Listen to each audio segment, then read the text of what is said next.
So while I'm continuing to sit up there, if you guys don't mind, go ahead and voting a while. I'd really appreciate it.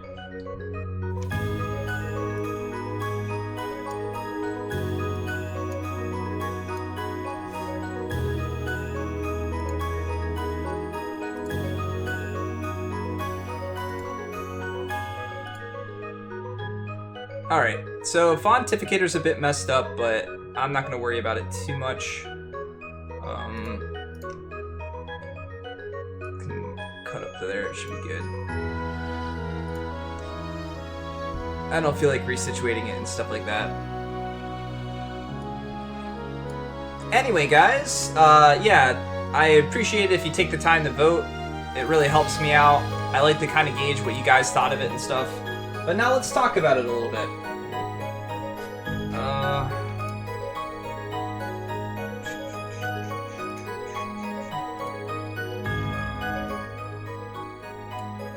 Okay.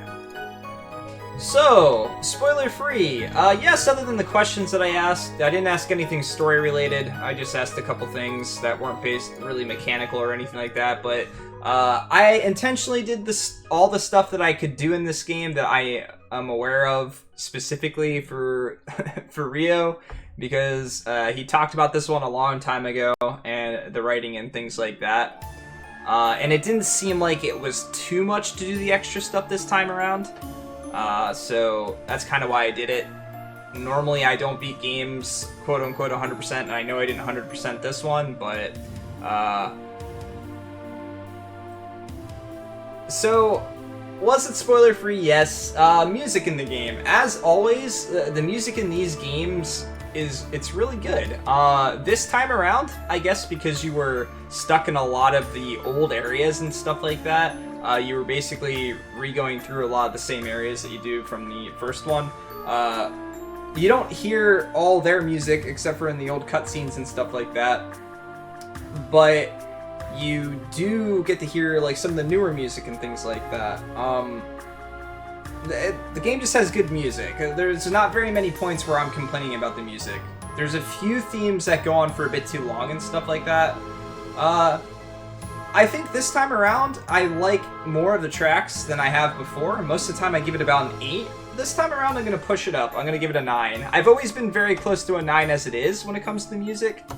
So I'm going to go ahead and give it a 9 this time around. I definitely think it earned it. So the graphics this time around, we don't get to see a whole lot of dungeons and stuff like that. It's pretty much a, I guess what you would call a dungeon crawler more than anything else. The structure of it and stuff like that is set up to be pretty quick and pretty linear.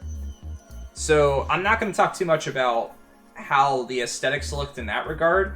The sprite work and stuff like that looks very similar to the last game, but this time around they kind of used them a little bit more in scenes and stuff like that to show emotion and to actually show scenes rather than just showing this type of stuff in the portraits. And I really appreciate stuff like that, because I feel like even with a game that's really, really, really wordy, sometimes seeing some type of expression outside of words it's nice. It reminds you that, you know, you're playing a game, and it makes you kind of feel human rather than reading text, to actually see an interaction between two people. You know, and that's one of my favorite aspects about older games and stuff like that, is that they were forced to do that, but they did that. They conveyed emotion in more than just words, and this game definitely did a little bit more of that this time around, and I appreciated that. A lot of the attacks and stuff like that were pretty much the same or reused, but some of the cool attacks that both Kevin and Rice, or however you say her name, they were pretty cool. Some of the boss attacks and stuff like that were pretty cool as well. They definitely touched it up a little bit this time around, I feel. And I guess I'll push it over the edge a little bit, and I'll give it an 8 rather than the 7 that I think I gave second chapter last time. Yeah, I did give it a 7. Alright, so the story. The story in these games is always pretty difficult, because there's no real way in the first two games to just go through not necessarily quickly, but just go through and get story.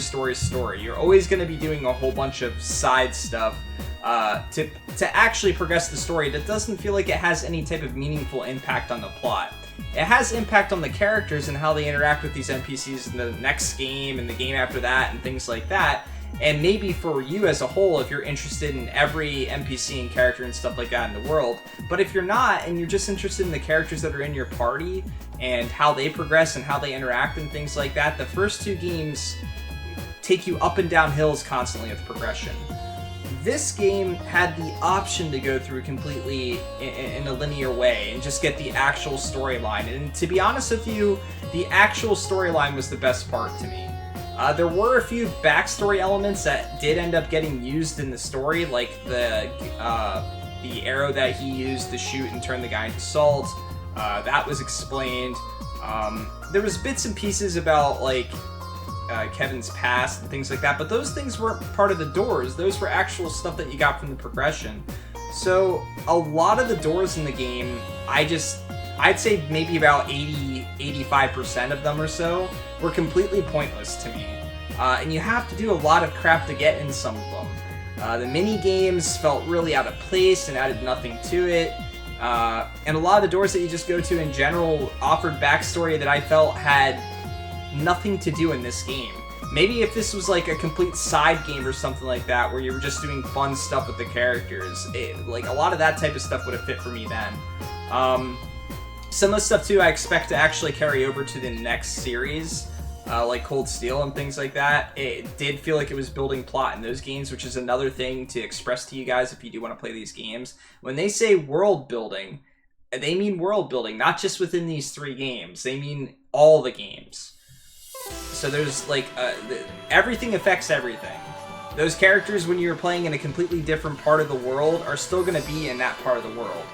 And a lot of people beg for stuff like that in some of their favorite series. So I'd say in that regard, this game does that really well if you're into that type of stuff. But doing the doors really took away from the story to me. Sitting there and for an hour and a half doing like 2 or 3 doors and just reading a bunch of text, reading about Pater Mater and things like that, and a lot of the stuff, it just didn't do anything for me, and it was a little bit frustrating. And then you had maybe 4, maybe 5 doors that were, in my opinion, really well done, that not only showed some backstory of the characters, it had some good writing, and they weren't overly long or difficult to do, or you were kind of like interacting with them in some way. Most of them still kind of overstayed their welcome a little bit and were a bit too long, but some were definitely worse than others. The one where you're doing Chloe's door, where you're at the school and stuff like that, that I think was probably the worst one, because you get some backstory, but the amount of backstory you get in comparison to what you have to do to get it is completely insignificant. You meet a new character, you learn a little bit about how she acted then when she was there, and that's it. The rest of the dialogue and stuff like that between the characters is just like hijinks and things like that, and that's okay sometimes, a little bit at a time. So I'd say overall I felt the premise of this story and things like that was better than the last couple of games. I was not a fan of so much the mechanics and stuff like that of this game and how the setup goes, but the overall story I found more interesting and I was more invested in than the last 2 games. Even though this game kind of went above and beyond with the, like, anything can happen, magic, and things like that, that was still more enjoyable to me than having these god-tier characters that came and saved your life all the time in the other games, and, like, you couldn't progress the story without them and things like that. I really felt like we were actually pushing the story along this time. It wasn't just unfolding around us, so I'm gonna give it an 8 in that regard as well. Alright, so the mechanics. As I said, the battle systems in these games aren't that interesting to me. The whole mixing and matching Sepith and like crystals or whatever you want to call them on your specific boards to make different things and so on and so forth, I can see how that can be a lot of fun. I'm more of a fan of a character that progresses by leveling and by story, and they learn stuff specific to like their personality and things like that. Like if I go back to Final Fantasy IX and like having an actual black mage character in Vivi and like his personality and how he learns his spells and things like that. That has an impact on me. When I have everything set in front of me and I've got kind of free roam to do whatever I want, I kind of lose interest and I just find something that works and I go with it. Which I did in this game, but I think I did invest a little bit more time this time around, messing around with stuff, fixing stuff when it didn't work, changing my equipment more often and things like that. But that's also because it's more accessible in this game than it is the other ones. You've got plenty of places you can do it at. It's easier to get Sepith. There's loads of equipment thrown at you constantly and things like that, and a bunch of unique accessories, the food and things like that. Everything that was barring you from doing this stuff quickly in the first 2 games is completely gone. So it made the combat and stuff a little bit more fun and a little bit more intuitive. However, this game showed the flaws in the other 2 games. It showed pretty much what the other 2 games really are if you're going to sit and play them. It's a bunch of running down linear corridors, doing some things that don't really give you any type of story or progression, and then finally reaching a point where you're going to get this long story dump of what's going on. So between point A and point B, you don't get anything meaningful really, unless you're really invested into the characters, and that really showed in this game.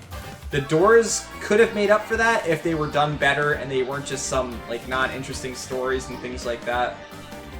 So although I enjoyed the combat more and things like that, it brought to the surface what I really did not like about the first 2 games. And the first 2 games did a better job at hiding it, or attempting to hide it, between a bunch of quests and quote-unquote world building and having a whole bunch of NPC dialogue and things like that. But this game really showed the true colors of the series, in my opinion. Even though it was a different structure and things like that, really the games are very similar in how your progression goes through the game. So I'm going to go ahead and stick and give it a 7. I was going to go back to a 6, but since I got to actually enjoy the battle system a little bit more this time around, because it was way easier to access, I gave it a little bit more points in that regard. So grinding. I grinded a little bit here and there. I'd say the most grindy aspect was just doing the doors in the first place.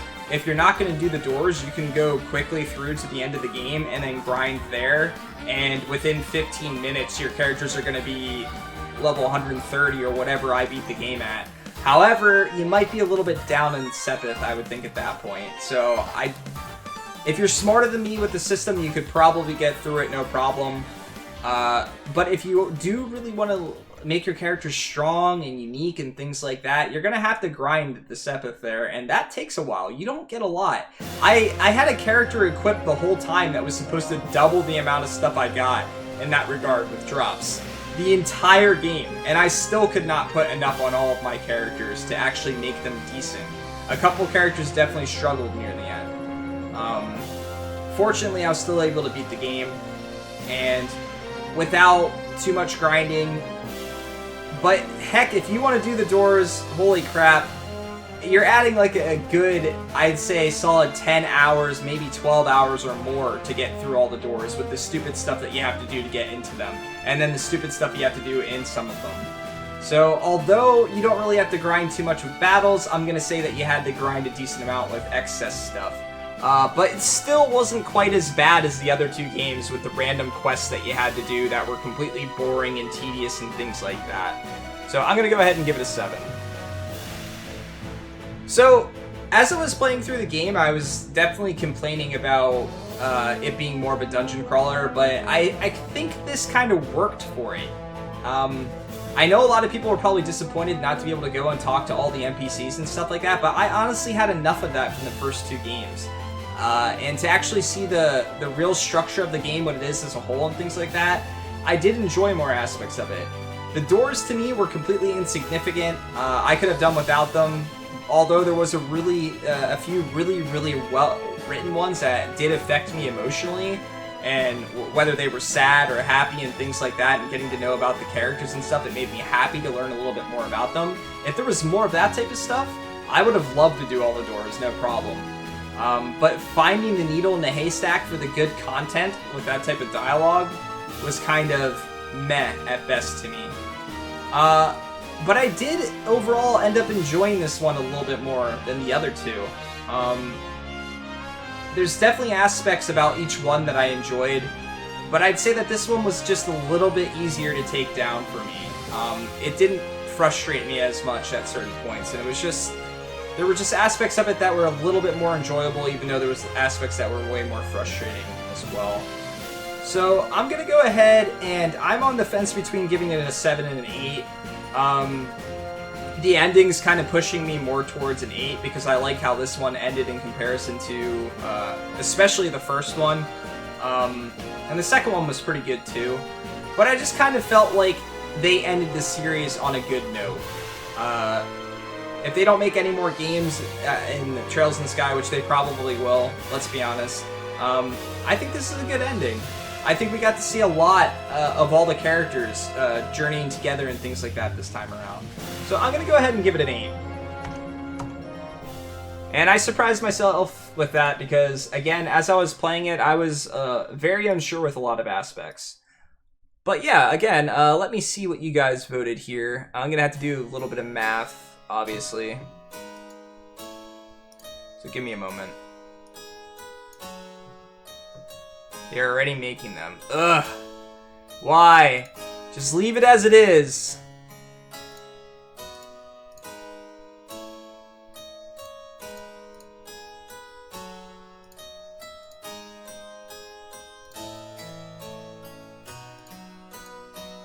Alright.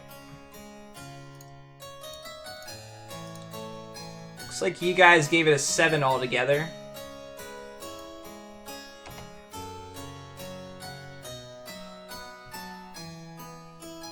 I guess at the end of the day, when I finally got to see what the Trails games kind of were at their core, I like the core, but there's way too much fluff for me.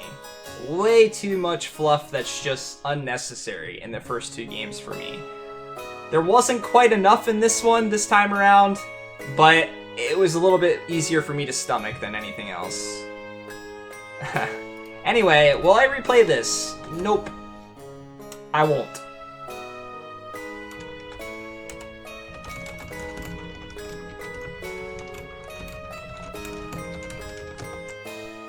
But I will watch Rio play all 3 like you promised.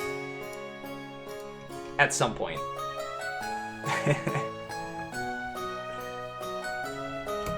14th June 2018. Holy crap, has it been that long since we beat a game? Have we been playing this one for that long?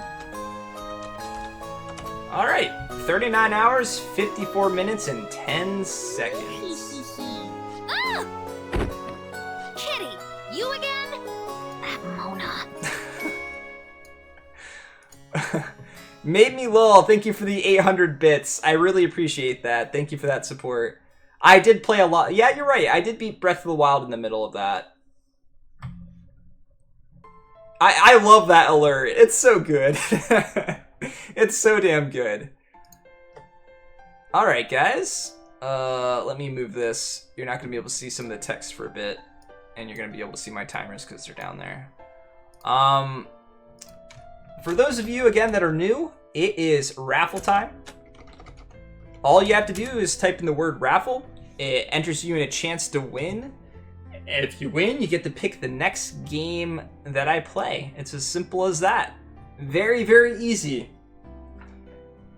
One word gets you that chance to pick the next game that I play. And again, you've seen the list now. There's plenty of stuff on there. There's no limit to the amount of times that you can win. We have not had one person win twice in a row yet, but we have had a few people win a few times, which is pretty impressive. There is a 15-minute time limit to pick your game. I have that in place because we've had people in the past that have won the raffle and did not respond. I'd like to give somebody all the time in the world to do something like that, but in sometimes I just need to go to sleep and things like that, so I think a 15-minute time limit's pretty fair. But yeah, type in the word raffle, it gives you a chance to win. Oh yeah, let me explain Nightbot as well. Nightbot's entered in a chance to win also. I just started doing that around game 30 or so, I think. If Nightbot wins, I'm going to make a list of 5 games. And you guys get to then vote in a straw poll. Whichever game gets the most votes out of those 5 games will be the game that I play next. This is a way of me kind of putting 5 games up there that I really want to play, and letting you guys also have a chance to pick as well. It's very unlikely that Nightbot wins, but I'm sure it'll happen at least some point during the tour.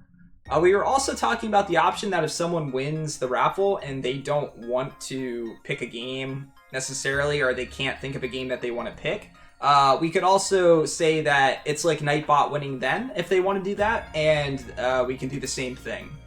That's an option we can put in place as well. I haven't exactly definitively written on the sheet or anything like that yet, but I think that that would be nice for some people that just don't really have a game they want to pick, but they can still participate in the raffle. But yeah, again, I know a lot of people lurk and things like that. I'm never the type of person to call out lurkers, but if you're interested in picking an RPG, or you're here watching JRPGs and you'd really like the chance of seeing a game you just really like, or you want to see me play something in particular, take a shot. Type in the word raffle, maybe you win. It's Persona 3 time, you can feel it. We'll see.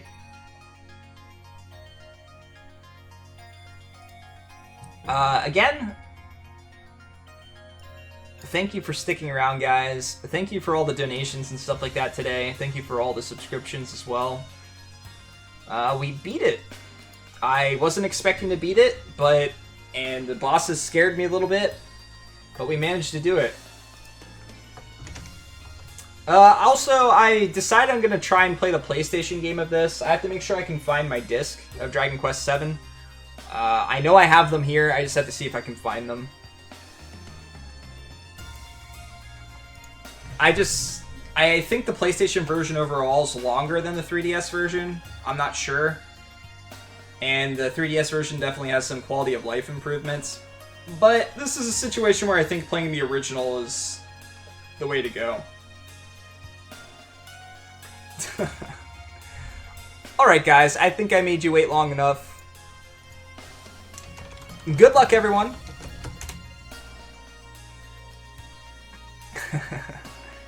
I didn't even roll it yet, Zapdos. 5, 4, 3, 2, 1.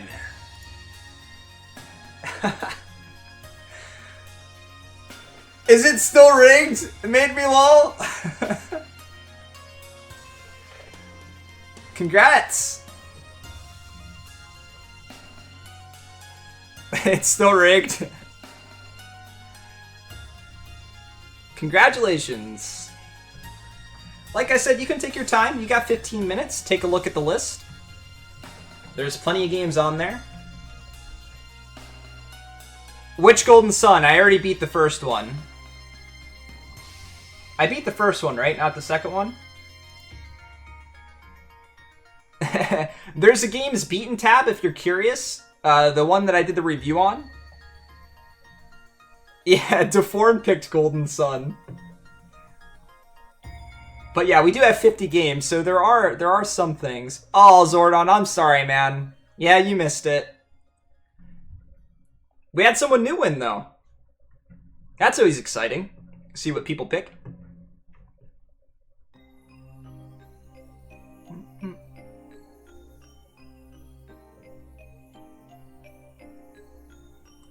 New. Oh, Jago, please. Everyone's an Eltaninol. Yep. Poor Eltanin. Yeah, Golden Sun 2 I haven't played yet, if you're, if that's one you're interested in. But again, take your time.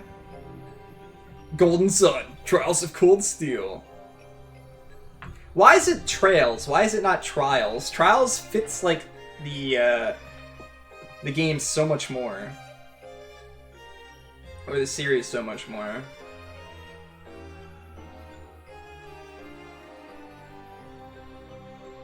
Tails! Tails in the sky! Oh yeah, I can at the very least put your name.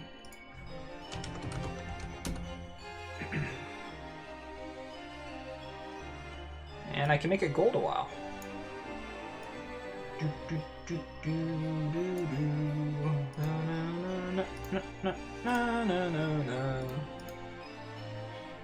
We don't want sad music. Ogre Battle 64. Someone else was gonna pick that recently, I think.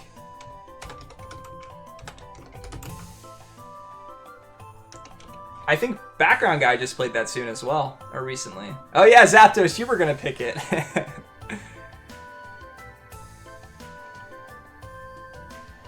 Played it when you were younger? Too stupid to beat it. Well, that doesn't bode well for me then.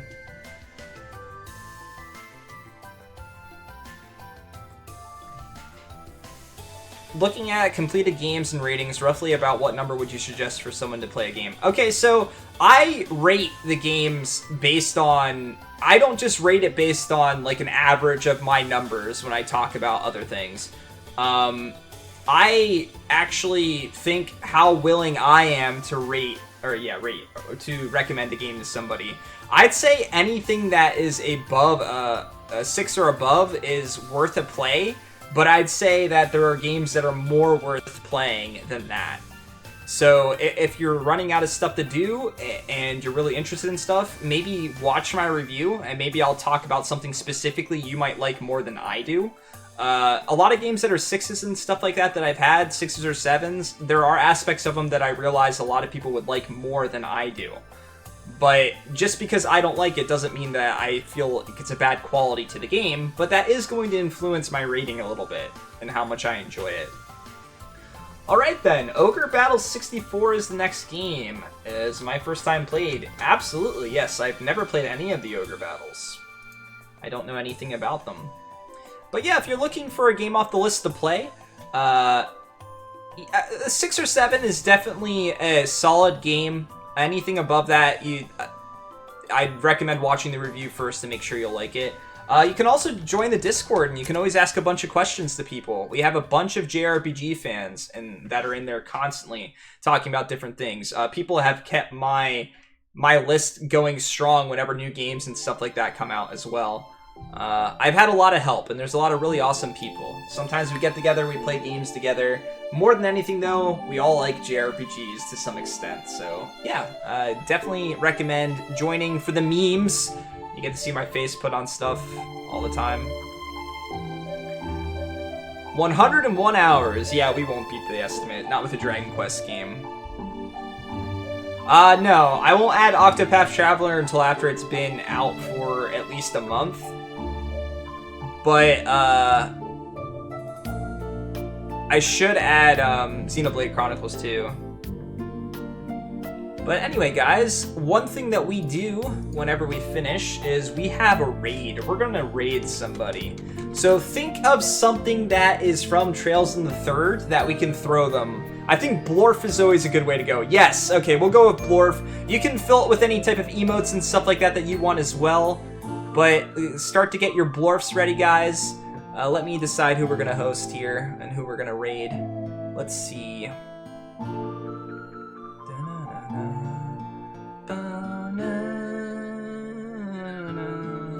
Oh man, Colthor streaming. All right.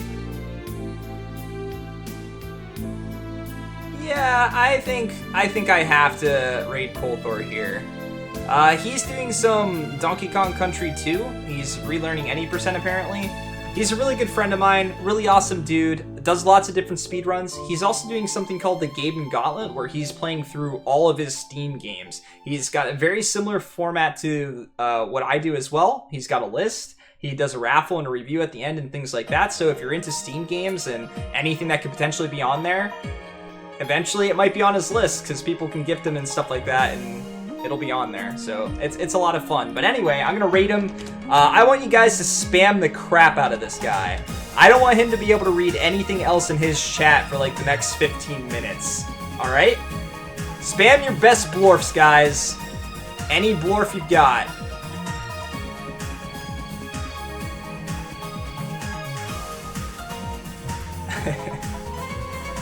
And I really appreciate it. This guy's a really cool dude, really relaxed stream. You'll have a lot of fun over there, trust me.